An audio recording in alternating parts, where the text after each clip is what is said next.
Hello students, welcome back.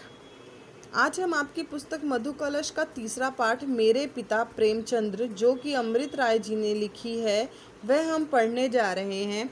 क्या है? इस सस्मरण में अमृत राय ने महान लेखक प्रेमचंद्र के व्यक्तित्व का सुंदर वर्णन किया है। उन्होंने प्रेम की सादगी और अपने परिवार के सदस्यों के साथ उनके व्यवहार का अच्छा चित्रण जो है इस सस्मरण में प्रस्तुत किया है। क्या है?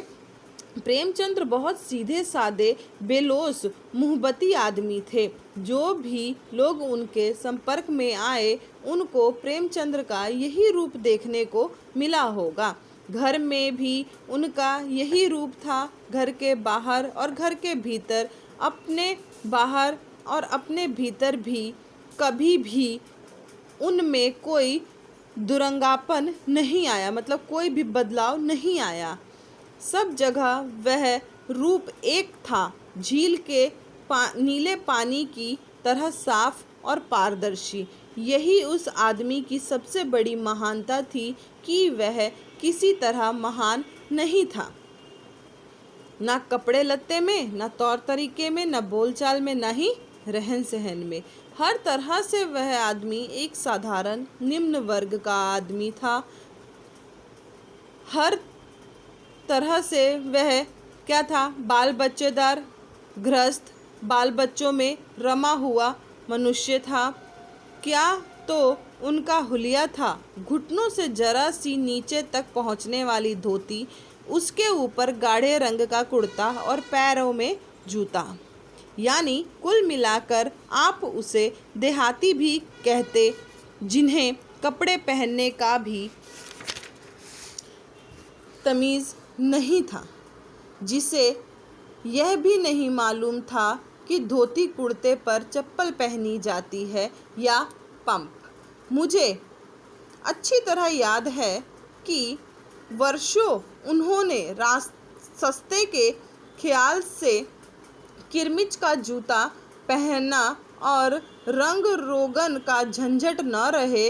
रोज रोज उस पर सफ़ेदी पोतने की मुसीबत से नाजात यानी कि बचने के लिए उन्होंने किरमिच का जूता ब्राउन रंग का ही पहनना पसंद किया।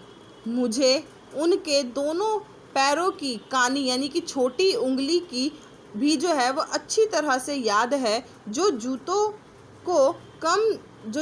को चीर कर बाहर निकलती रहती थी। सादगी इसके आगे नहीं जा सकती। अपने ऊपर कम से कम खर्च, यह उनकी जिंदगी का साधारण नियम था। घर के बाकी लोग भी कोई मखमल नहीं पहनते थे, मगर उनसे सभी अच्छे थे। यूं तो खैर कभी इतने पैसे ही नहीं हुए कि कोई बड़ी ऐशो इशरत से रहता, और मसल भी मशहूर है कि खुदा गंजे को नाखून नहीं देता। लेकिन जहाँ तक मैं पहुँच सकता हूँ, उस आदमी को ऐशो इशरत की भूख या हवस भी नहीं थी। उनकी ज़िंदगी में ऐसे मौके आए जबकि ऐशो इशरत की सुनहरी गली उनके लिए खुली हुई थी। दो एक राजाओं ने भी उनको अपने यहाँ बुलाकर रखना चाहा और करदानी के ख्याल से भी ऐसा किया, मगर वह राह प्रेमचंद्र की नहीं थी। उनके लिए खुली हवा का राजमार्ग ही बेहतर था, जहाँ वे एक बड़ के तले कुएं के पास आराम से अपनी ज़िंदगी गुजार सकते थे। वहाँ खुली हवा तो है, ताज़ा ठंडा मीठा पानी तो है, नीला आसमान तो दिखाई देता है, राह चलते किसी आदमी का गीत तो सुनाई देता है। आदमी आदमी से दुख दर्द की तो एकाध बात कर लेता है।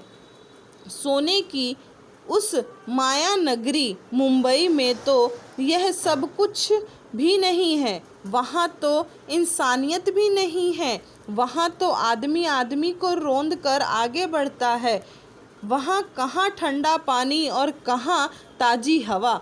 यहाँ पर जो है वह प्रेमचंद्र के बारे में बता रहे हैं कि प्रेमचंद्र को जो है वह सारी ऐशो आराम की चीज़ें जो हैं वह मिल सकती थी, परंतु प्रेमचंद्र को वह सब नहीं चाहिए था। स्टूडेंट, इसके आगे की जो स्टोरी है वह हम नेक्स्ट वीडियो में करेंगे।